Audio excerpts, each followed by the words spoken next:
Dito po tayo. Nandahan na po. Nandahan na po ako eh.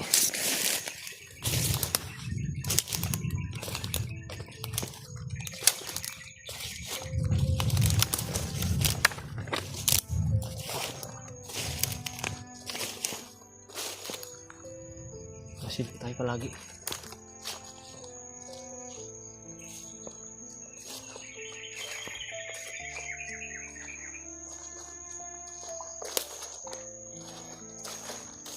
May tao talaga nun sa unan.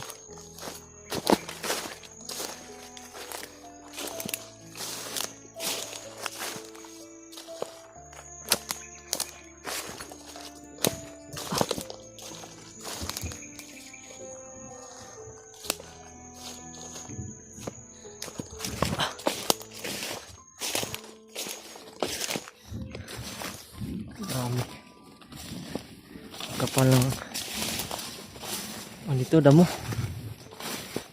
Daming damo. Tandahan lang tayo kasi di lang mga bandido yung kalaban natin dito sa gubat.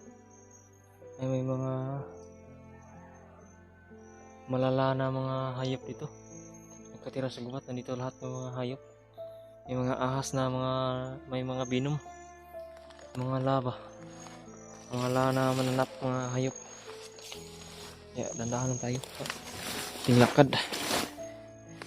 Hindi natin alam. Kami ahas na mapakan. Hindi makagat tayo.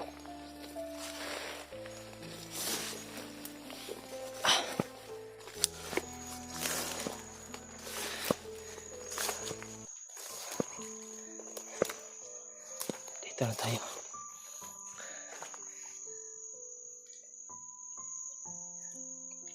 Grabe.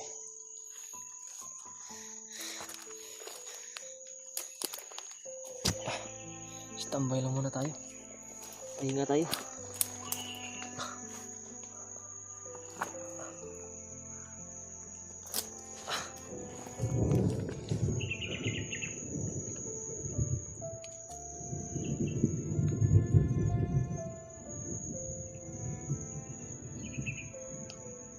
Sana mga tol ay makakita tayo ng makahanap tayo ng may malakas na signal dito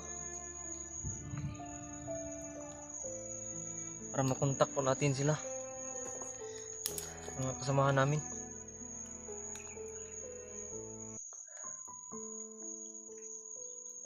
Grabe, kulimlim na rin ng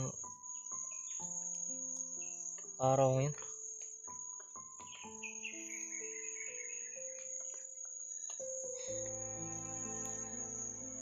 Hindi ko talaga lubos na kuwan yan. Ganun yung pangyayari biglaan. Pero malayo-layo na po ako sa kuwan, mga kalaban na yung naambos kami. Malayo-layo na ako. Dito na ako sa lugar na tahimik dito, tahimik. Parang safety dito. Pero pa rin tayong magkumpensa pag maging kampante kasi hindi natin alam baka may nagtatago lang sa paligid. Pahinga lang ako dito, pahinga muna ako saglit.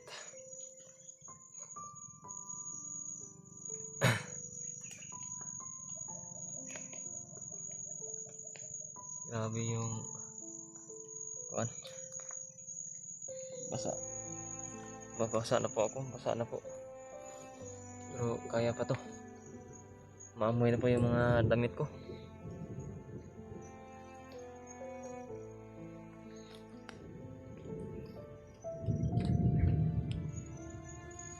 Dito lang po tayo.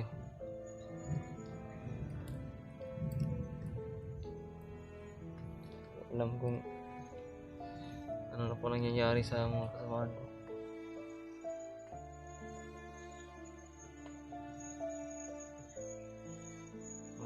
Masid lang po tayo palagi. Dito pa ako ngayon. Dito pa ako ngayon sa tahimik naman dito. Wala sigurong kuan dito, mga kalaban, pero yung sabi ko ay huwag talaga magpagkampante.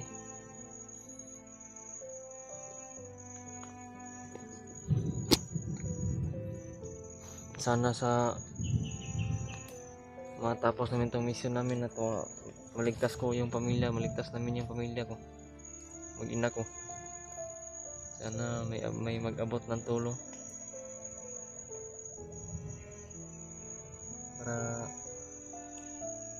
magkapagsimula ulit kami ng aking pamilya.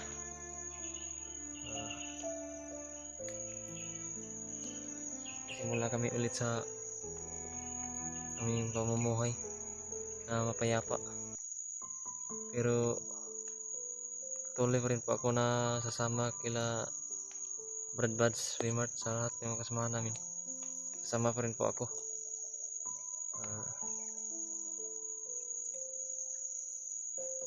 Pag may mission sila ay palagi pa akong sasama sa kanila, kasi yun yung hangarin ko din, na makatulong din ng mga tao na nangangailangan ng tulong.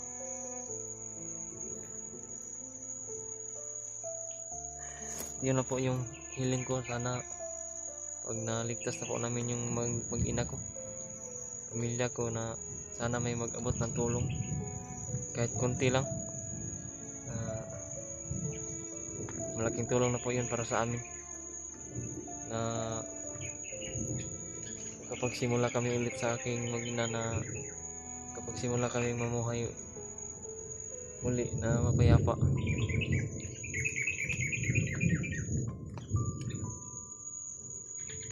Yun lang po yung dalangin ko palagi, yung dasal ko palagi, na sana ay hindi matuloy yung plano ni Bagnot na aasawahin daw niya yung asawa ko.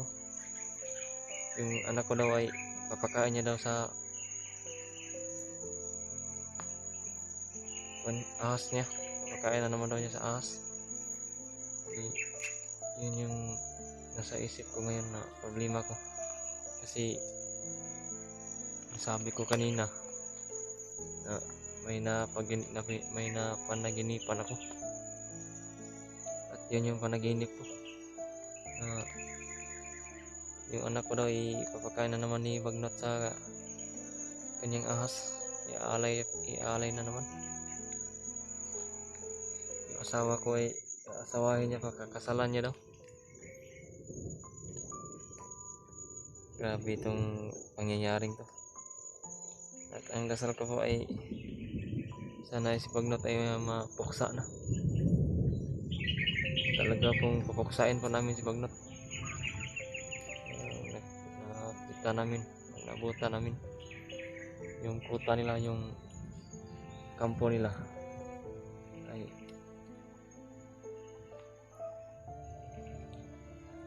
lubos-lubosin na po namin yung aming lakas. Uubos na po namin yung lakas namin para mapuksa na po si Bagnot. Isa siyang salot, isa siyang demonyo. Sobrang napakasamang tao.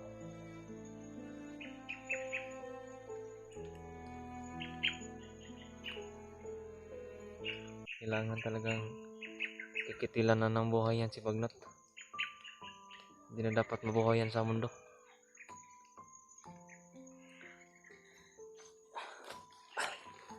Kasi sobrang sama talaga yung taong yan.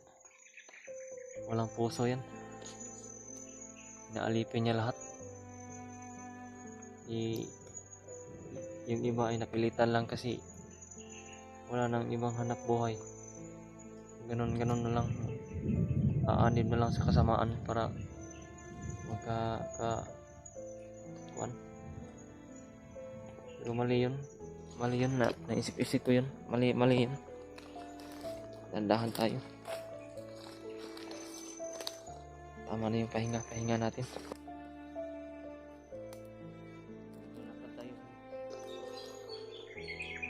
Hindi madalian, basta lalakad lang tayo kahit mahina.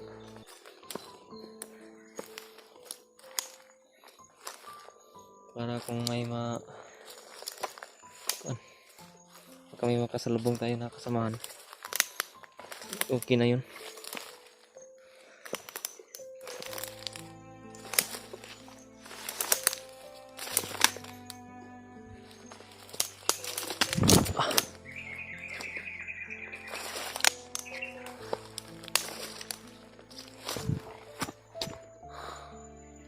Sit pa rin tayo.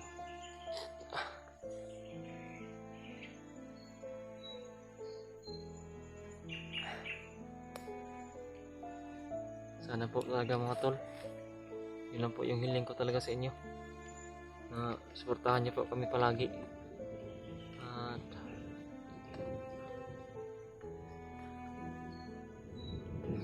tulungan niyo po kami.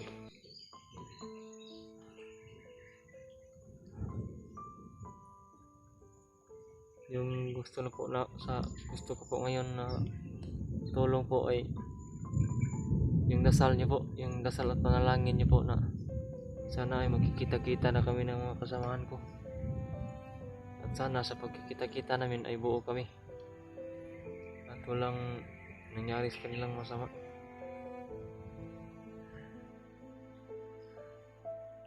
At sa pagkikita namin na buo kami, sana ay makita na po, maligtas na po namin yung aking mag-ina. Na maligtas namin na walang galos, na hindi nasasaktan. Kasi hindi ko po alam kung ano na pong kalagayan nila ngayon.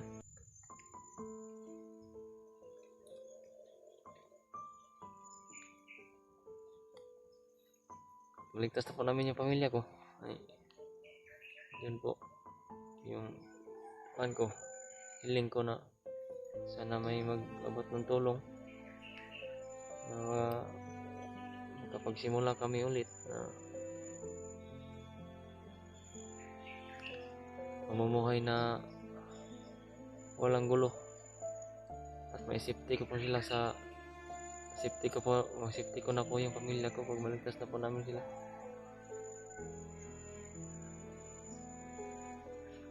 Siguro pag maligtas na po namin sila, maghahanap muna kami ng ipapatulong pa ako kay Brad Buds na maghahanap ng boarding house. Doon kami tutuloy kami sa boarding house at samantala lang. At pagsisikapan ko po na makapagpatayo kami ng bahay, kahit maliit lang, basta masaya at malayo sa kapahamakan, malayo sa gulo. Yun lang po yung hiling ko. Yun po yung dasal ko palagi, ipagdadasal ko rin yan palagi. Yan lang po mga tol, patuloy po ako sa lalakad po. Ito po ako dadaan.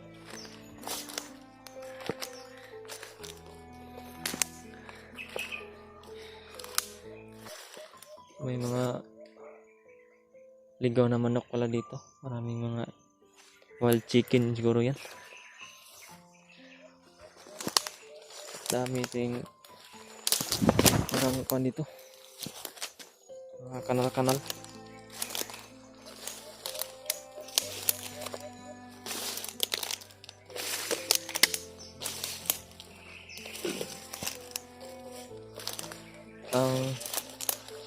Nakalisod jud aning pag nandito ka sa bundok mga tol. Itong paglalakad mo kasi di mo maiwasan na tama ka ng sanga ng puno. Yan, pag naapakan mo yung sanga ng puno ay pumipiti, parang nababali. At yun yung dapat talaga na iwasan. Kasi pag may kalaban sa unahan, pag naapakan mo yung sanga ng puno na nasa lupa ay pumipiti. Kumpiti siya. Yun saka yun yung dahilan na madinig tayo, makita tayo ng kalaban.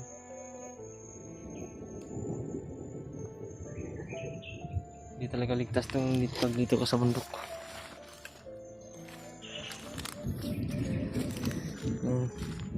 Timing talaga yung ating tapak dito.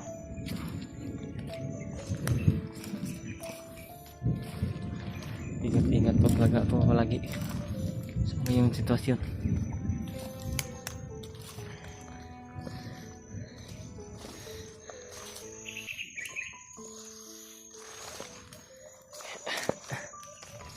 Grabe yung ang basa ng mga sagbot, mga damo. Pag umupo tayo, nababasa yung suot natin, basa-basa tayo konti, pero kaya lang to, okay lang to. Ang importante na may makita akong isang kasamahan ngayon, o basta kasama, sana may makita ako. Hindi pwede na ganito palagi na nagkahiwalay-hiwalay.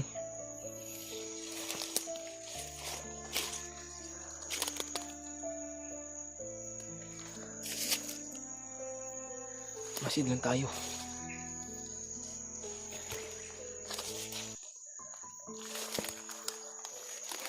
Hindi natin alam na may mga landmine tayo na dapat bantayan. Kasi pag napakan natin yan, sigurado walang matitira sa atin. Buskag tayo. Ito lang, tindahan lang. Ito tayo. Mas bisa natin ang lakad natin konti.